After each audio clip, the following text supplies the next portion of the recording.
computer bus or a system bus. A collection of wires which data is transmitted from one part of a computer to another. The size of a bus is known as its width of a bus. Example, a 16-bit bus as shown in the figure.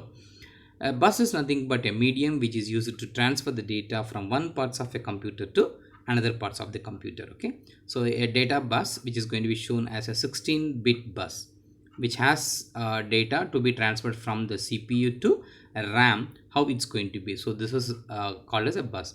So physically the buses are going to be looking like this. So actually data need to move from around the computer. For example, the CPU needs to move information in and out of the memory. Data needs to move between the hard disk and the central processing unit. So data needs to move between the graphic cards and the central processing unit, as well between the CD-ROM or DVD and the CPU. The way that data is moved from one place to another is via a bus. A bus is nothing but a set of wires or a copper tracks that are built into the motherboard. A bus usually contains between 1 to 64 wires or more. The number of wires equals the number of bits that can be transferred in one clock cycle. An 8-bit bus has 8 wires.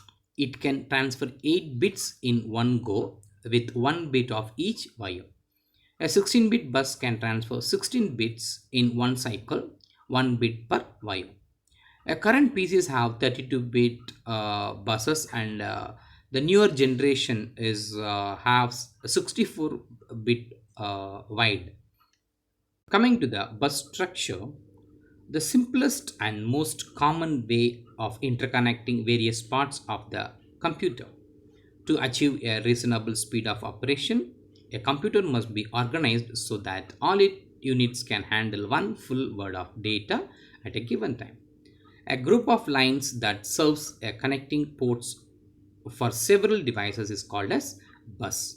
Let's see this figure which describes the bus which is going to connect the processor, random access memory, hard disk, display cards, and the monitors. For transferring the data from one device to another device is going to be taken place through the bus. Let's see about a single bus structure.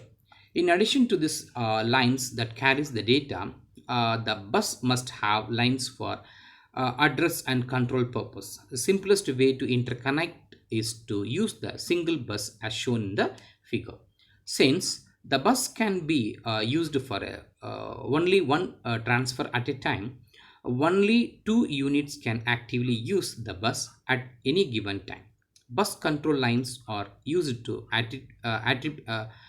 arbitrate the multiple requests from use of one bus. A single bus structure shown in the figure is very low cost and very flexible for achieving the peripheral devices. A multiple bus structure certainly increases the performance but also increases the cost significantly. Although the interconnected devices are not of same speed and time, which time leads to be a bit of a problem. This is solved by using a cache registers called as a buffer registers. These buffer are electronic registers of small capacity when compared to the main memory but of comparable speed. The instructions from the processor at once are loaded into this buffers, and then the complete transfer of data at a fast rate will take place.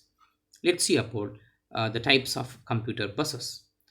In generally, the computer buses are going to be classified as data bus, address bus, and control bus. What actually the data bus? The data bus is used to carry the data signals, example numbers which we want to add or the strings which we want to compare. It transfers data from main memory, nothing but RAM, to a central processing unit and vice versa, or other parts of the computer. Next, address bus. Address bus is used to carry the address signals, example address of a memory location or a port which have been interfaced whether an input or output device is attached. During that time, it carries then address location from one end to another end, from one input device to memory or memory to output device, such a way. The third one, the control bus. The control bus is used to carry the control signals. Example, to write the data into the memory, or read the data from the memory, or to enable or disable the other external devices which have been attached to the computer. So it's going to give the control signals from the control unit to the other parts of the computer, which has a speed issue also going to be there.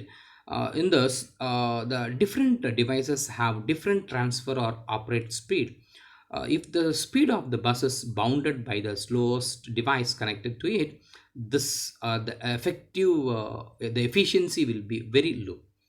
How to solve this? To solve this one, a common approach is nothing but we have to use a buffers. By using the buffers, this speed issue can be get resolved by the computer, as well as we can transfer the data, or we can read the data, or we can do the operations very simple and easily we can complete the process. System software. What actually a system software is?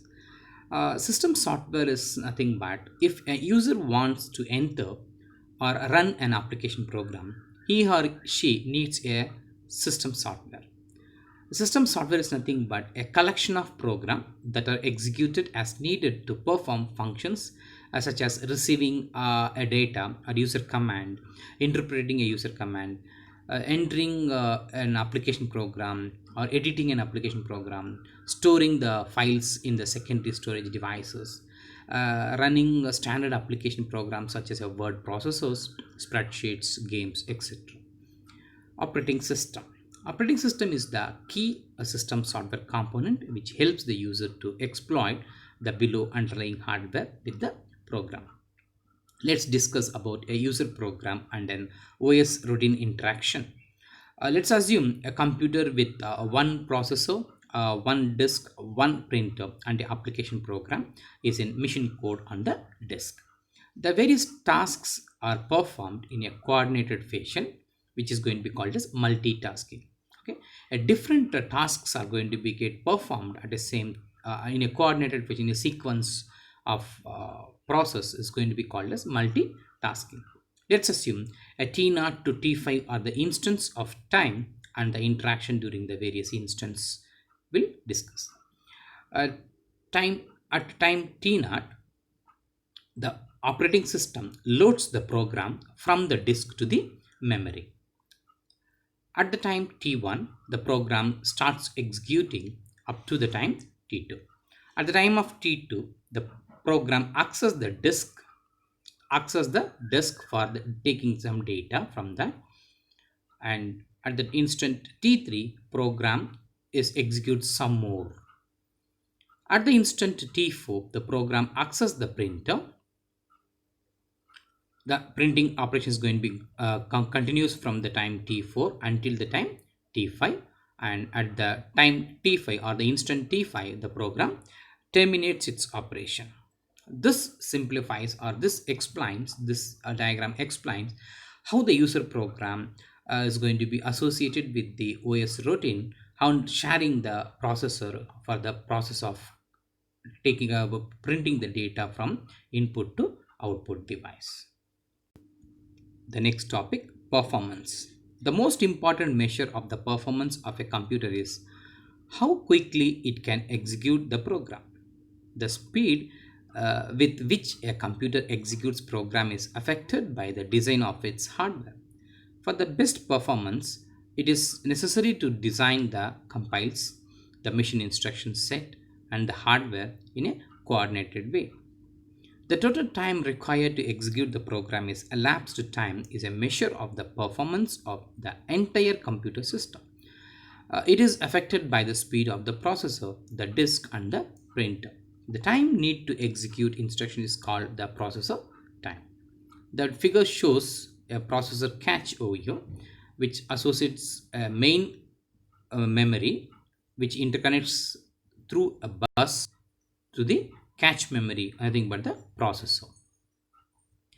Just at the elapsed time for the execution of the program depends on all units in a computer system. The processor time depends on the hardware involved in the execution of individual machine instructions. This hardware comprises the processor and the memory, which are usually connected by the bus as shown in the figure. The pretend parts of this figure are repeated, or which may include the cache memory as a part of the processing unit. Let us examine the flow of a program, instruction, and data between the memory and the processor. At the start of execution, all program instructions and the required data are stored in the memory unit.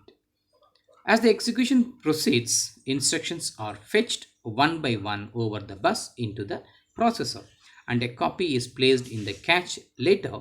If the same instructions or data item is needed a second time, it is read directly from the cache.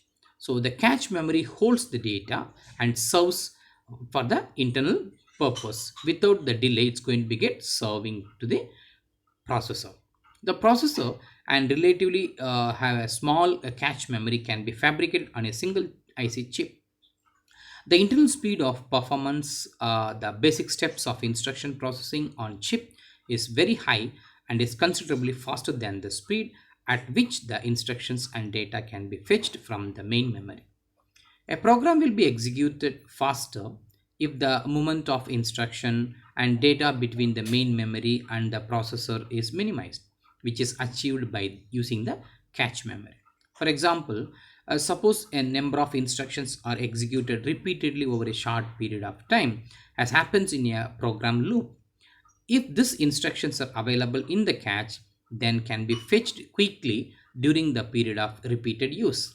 The same applies to the data that are used repeatedly, which is going to discuss about the performance clock. Actually, if you're going to see about the performance clock, the processor circuits are controlled by a timing signal called clock. The clock designs the regulated regular time interval called clock cycles.